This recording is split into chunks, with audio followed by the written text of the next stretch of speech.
We've reported it's been hard for people to find affordable housing, especially in our area. Mortgage rates are up and so are home prices, impacting what buyers can actually afford. One local realtor says inventory is limited.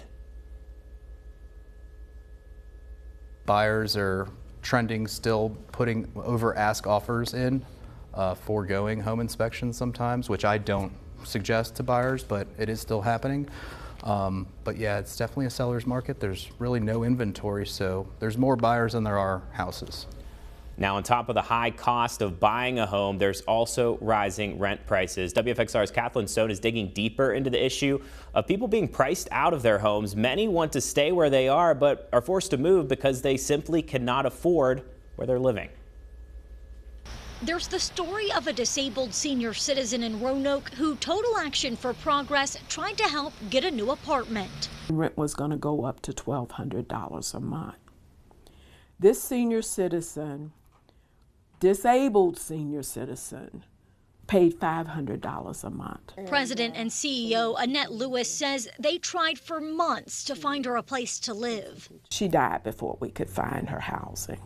Her story is just one of many. The city of Roanoke has commissioned studies that confirm it's several thousand and as many as 4,500 units short of what's needed. We've seen over the past couple of years kind of tightening or very low supply of rental housing, especially affordable housing. Last year they had open enrollment for Section 8. Over 4,500 people applied. And they only had enough vouchers for about 2,000 people. That tells you something. What that says and what studies show is that Roanoke needs more housing. I sat down with Chris Chittum, the executive director of community development and placemaking for the city. Here's how he says they plan to fix the issue. In January, City Council gave the green light for Roanoke's largest proposed apartment complex. It's one of many new builds. The complex on Orange Avenue would include 768 market-rate apartments that would include 1, 2, and 3-bedroom units. There's also Wilton, a single-family subdivision currently under construction. We found houses listed for more than $750,000. For more affordable options, the city plans to rezone certain neighborhoods to allow for more than just single-family homes.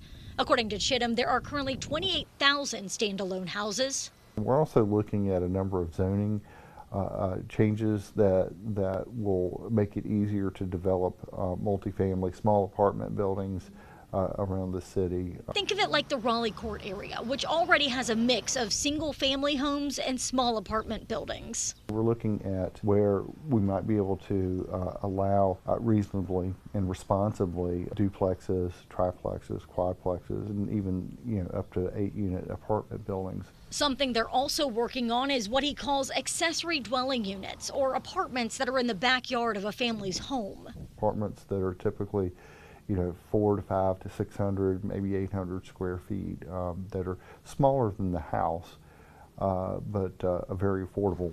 Just a few of the many changes being made behind the scenes to fix this current housing crisis. The current way we've been going over the past 50 to 70 years has really created our housing situation. A situation where the Star City is fully developed with little free space. If we're looking at a 4,500 unit deficit, we don't have space for 4,500 units in the city.